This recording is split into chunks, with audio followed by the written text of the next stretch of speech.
Bueno, pues vamos a rematar la última fase que nos falta para esta reparación que hemos realizado a esta olla. Recordaréis que bueno, hemos puesto el parche a partir de un plano, lo hemos unido con Boolean. Después veníamos bueno, en Sculpting con el Smooth. Veis cómo podemos suavizar perfectamente el aspecto del parche. Y ya lo que ahora nos quedaría es hacer que toda esta zona tenga el acabado del interior de la vasija y se corrija de esta manera. Porque bueno, tenemos que tener en cuenta el mapeado V. Es decir, vamos a ir al espacio de trabajo V Editing, ¿de acuerdo? Y bueno, vemos aquí nuestra vasija y entramos en el modo de edición y es importante este pequeño truco, que es que si no hemos cambiado nada de la selección en modo de edición cuando, o sea, después de haber hecho el boolean, de haber puesto el parche, se nos queda justo lo que es la superficie del parche seleccionada. Con lo cual lo que estamos viendo aquí son las UVs del parche. Puedo seleccionarlas todas con la tecla A y lo que vemos es que prácticamente ocupan toda la pantalla y esto es debido a que estas caras nuevas han heredado el mapeado V que tenía el plano original del que hemos partido. Por lo tanto, pues ocupan la práctica totalidad de la imagen. Si ahora seleccionamos con el cursor en el espacio 3D todo el resto de la geometría, vemos que se nos superpondría gran parte de la superficie a la del resto de la pieza, con lo cual si pintamos sobre el parche estaríamos alterando también la pintura de todo el resto, la textura de todo el resto de la imagen. Con lo cual lo que tenemos que hacer es editar estas UVs para hacer que ocupen pues uno de los espacios libres que siempre las texturas fotogramétricas pues suelen dejar, ¿no? Habría otra forma de hacerlo, que es crear un material independiente y bueno pues asignárselo a esta parte, pero bueno, es mucho más ahorrativo en trabajo y después en ficheros para manejarlo. Nos manejaríamos con una sola textura el hacerlo de esta manera.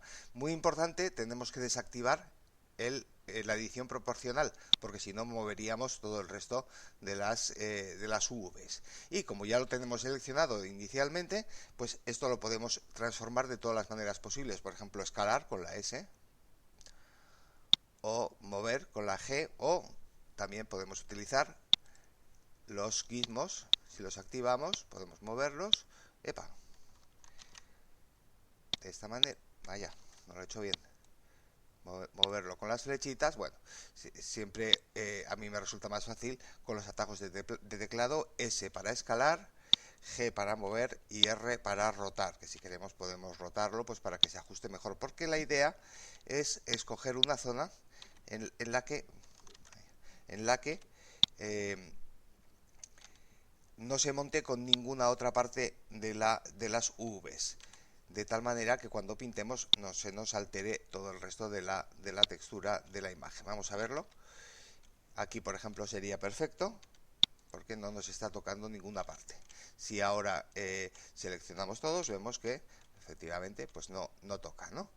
Y ya podemos ir entonces al espacio de trabajo de Texture Paint y vamos a elegir la herramienta de clonar.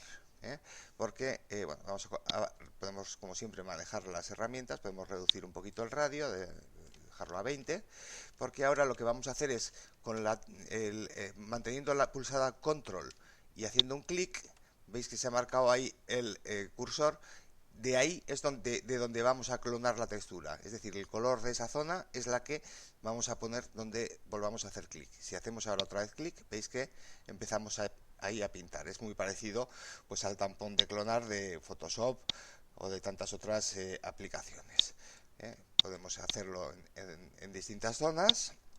Podemos también variar un poquito la intensidad para que no nos quede del todo uniforme. Y lo importante es que estos cambios lo vamos a ampliar, se nos están marcando en la zona de la textura correspondiente. Podemos verlo ahí y podemos verlo aquí y vemos cómo se va cambiando la textura. ¿Para qué? Para dar a esta zona el color deseado.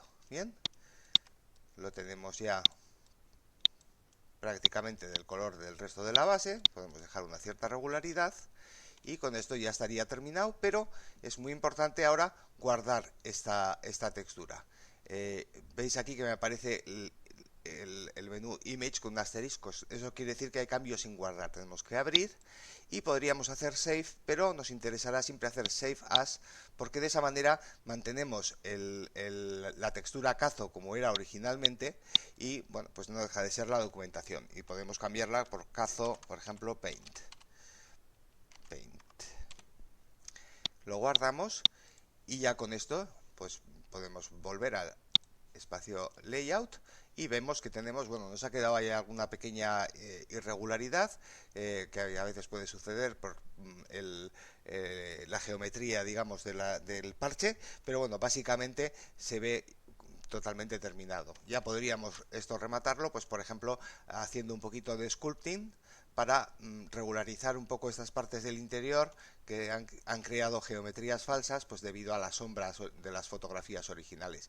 Ya habéis visto antes lo fácil que es en el espacio de trabajo sculpting y seleccionando el smooth, que lo tenemos seleccionado, y pues por ejemplo con una fuerza un poco más suave pues ir retocando un poquito todas estas irregularidades que no nos gustan para que quede un poquito más eh, liso el acabado de la pieza. Veis que por aquí nos ha quedado un poco estos abultamientos y teniendo en cuenta, bueno, que tiene que ser un poco el esculpido tiene que ser un poquito lo mínimo para que no alterar en lo posible la documentación que teníamos originalmente, sino simplemente dejarlo un poco más parecido a eso original, ¿no? Un poquito mejor acabado. Bien, podríamos seguir retocando todas estas irregularidades, quitando estas pequeñas abultamientos y con esto pues ya tendríamos perfectamente acabada nuestro modelo y con la reparación realizada.